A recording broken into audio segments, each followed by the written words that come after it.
What happens if the greatest illusion ever pulled in Port Charles is the one we are watching unfold right now?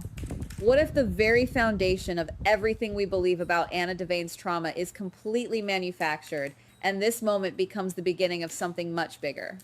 Guys, I don't think we're paying attention to what comes next. We are all so focused on the tragedy of a fallen super spy sitting in a French clinic, seemingly broken by Cesar Faison's ghost and Ross Cullum's psychological warfare. But what if the real story is about a predator pretending to be prey? What if this changes everything we know about the current hierarchy of power in the WSB and the criminal underworld?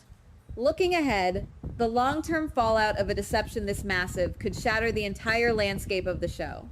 We are looking at a potential future where the supposed victims are actually the masterminds and the arrogant villains are nothing more than mice trapped in a carefully constructed maze.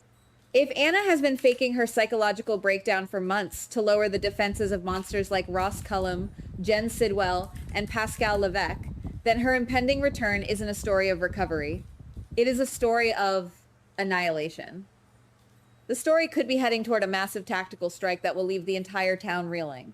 Think about the sheer discipline required to pull this off. Anna would have to sit in that clinic, enduring endless evaluations, playing the part of a shattered woman, all while her mind is operating at 1,000 miles an hour, coordinating a silent war. This changes the trajectory of every single storyline connected to her. Let's quickly set the board as it stands right now, just so we know where all the pieces are positioned before the chaos erupts. We have Anna Devane locked away in a clinic in France, supposedly battling severe psychological manipulation and Cesar Faison's fake theatrics. Everyone thinks she is neutralized, a non-factor in the coming storm. Meanwhile, Ross Cullum is running rampant, cornering Carly Spencer at her home, threatening Lulu Spencer at Windermere, and acting as a double agent with absolute impunity. Jen Sidwell is out in the wild, ignoring Cassius Faison's warnings and setting lethal revenge traps that threaten Sonny Corinthos, Laura Collins, and Lucas Jones. Pascal Levesque remains a looming, dangerous threat operating in the shadows. But there is a new piece moving onto the board, completely unseen by the other players. A new character named Quinn, played by Jequan Jackson, is about to make his entrance. He isn't just a random face or a passing guest star, he is the phantom piece on this chessboard. The current situation is a powder keg of arrogance from the villains who truly believe they have already won. They think the board is theirs to control, that they have outsmarted the great Anna Devane, but they have no idea that the game hasn't even started yet, and the board they are standing on is rigged to explode with Quinn holding the detonator. The first future we need to map out is the ultimate checkmate scenario.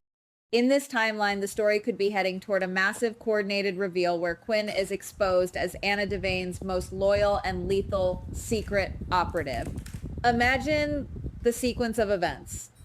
While Anna has been playing the broken patient in that French clinic, Quinn has been her eyes, ears, and hands in the outside world. If that happens, this could lead to a massive data dump of epic proportions. We are talking about weeks, maybe months, of secretly recorded meetings, intercepted illegal transactions, encrypted communications cracked wide open, and a massive dossier of every single dirty deed Cullum, Sidwell, and Pascal have committed. Quinn has been moving like a ghost, completely undetected because no one even knew he existed, let alone that he was working for Anna. Who benefits in this future? The immediate winners are the people currently suffocating under Ross Cullum's reign of terror.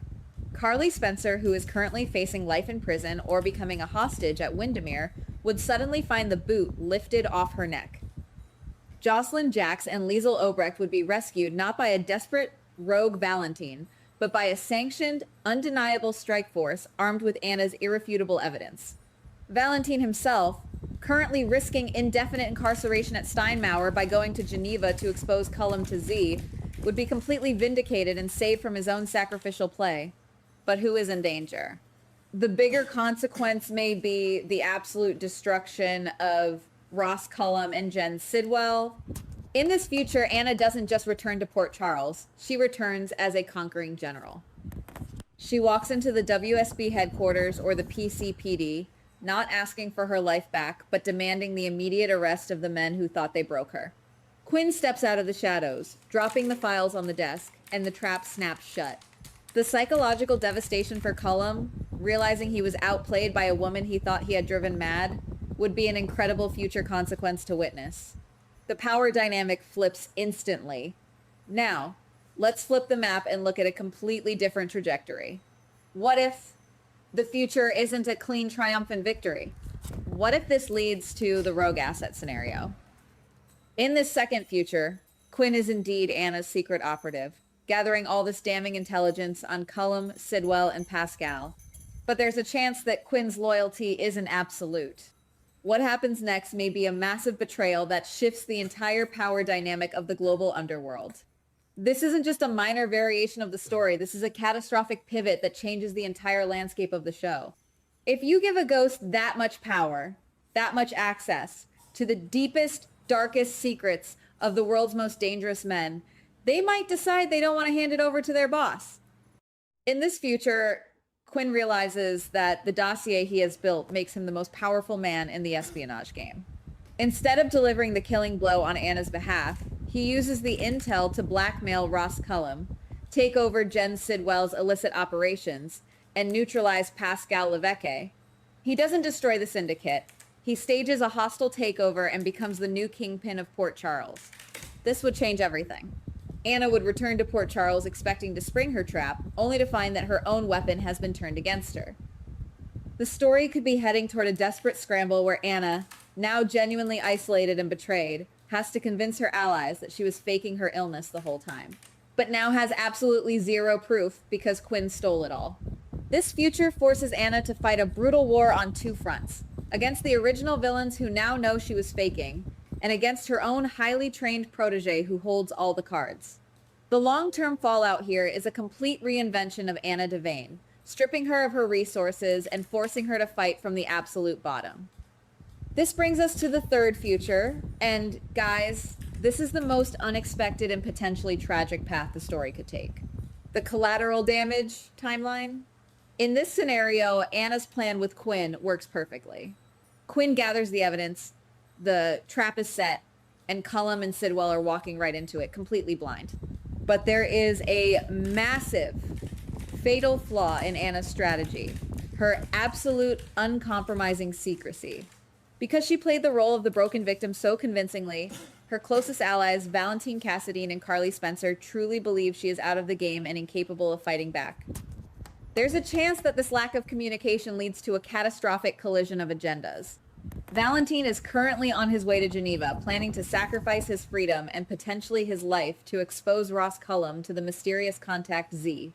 Carly is taking massive risks, breaking into Windermere to save Jocelyn and Liesl Obrecht. What happens if Valentine and Carly's desperate rogue operations intersect directly with Anna and Quinn's highly coordinated sting operation? They are operating on outdated information, rushing blindly into a war zone that Anna has already rigged with explosives. The bigger consequence may be that Anna's trap springs, but instead of just catching Cullum and Sidwell, it catches her loved ones in the crossfire.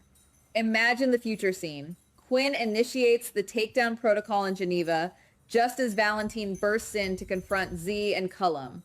The resulting chaos could lead to Valentine being falsely identified as one of Cullum's co-conspirators by the arriving authorities, or worse, getting critically injured in a massive firefight orchestrated by Quinn's strike forces. This future isn't about Anna failing to catch the bad guys. It's about the devastating price of her brilliant deception. The long-term fallout would be a permanently fractured relationship between Anna and Valentine, as he realizes she let him throw his life away while she was secretly holding all the winning cards the entire time. If you ask me, we have to look at the historical DNA of these characters to predict where the writers are actually taking us. The path that feels most likely is a brilliant, messy combination of the first and third futures.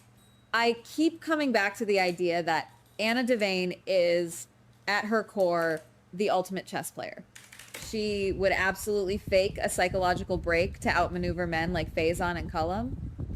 It is entirely within her character trajectory to use a ghost operative like Quinn to do the heavy lifting while she plays the perfect helpless decoy.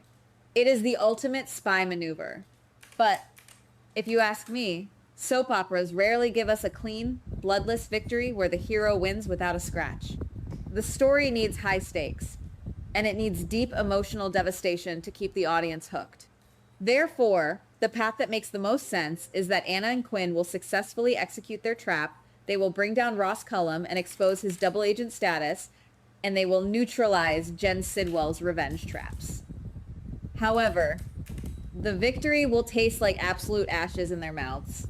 I strongly believe that because Anna kept Valentine completely in the dark, his reckless actions in Geneva will severely complicate the endgame. The future consequences of Anna's brilliance will be the horrifying realization that she played the game far too well. She isolated herself so effectively that her loved ones nearly destroyed themselves trying to save a world she already had under control. This creates a fascinating future dynamic where Anna is back on top, restored to her former glory as a master spy, but emotionally estranged from the people who bled for her while she was hiding safely in the shadows. It is a victory that comes at the cost of her personal life. We cannot stop there because the future always keeps expanding, and the ripples of this event will travel far. If this masterstroke scenario happens, and Anna and Quinn successfully detonate the careers and lives of Ross Cullum, Jen Sidwell, and Pascal Levesque, what comes after that? The removal of 3 massive players from the global espionage and criminal boards will create a terrifying power vacuum that someone will inevitably try to fill. Looking ahead, if Cullum is exposed as a traitor and permanently removed from the WSB, who takes his place? This could lead to the WSB, desperate to restore its shattered reputation, begging Anna Devane to step into the director's role. But what happens if she refuses? What if this entire ordeal, this months-long deep cover operation with Quinn, makes Anna realize that the WSB is fundamentally broken and beyond saving? The next shockwave could be Anna and Quinn going completely independent, forming their own covert agency that operates entirely outside the corrupt bureaucracy of the WSB. And what about Quinn? If that happens, Quinn isn't just a loyal sidekick. He becomes the co-founder of a new world order in Port Charles. The story could be heading toward a future where Anna and Quinn become the ultimate arbiters of justice, unbound by international rules, answering to absolutely no one. The fall of Cullum and Sidwell isn't the end of the story. It is merely the violent clearing of the brush to make way for a completely unpredictable, highly dangerous new era for Anna Devane. The future is wide open, and the shockwaves of this single brilliant deception will be felt for years to come, fundamentally altering the fabric of General Hospital. Goodbye. Please like, subscribe, and comment on the GH Spoilers Daily channel.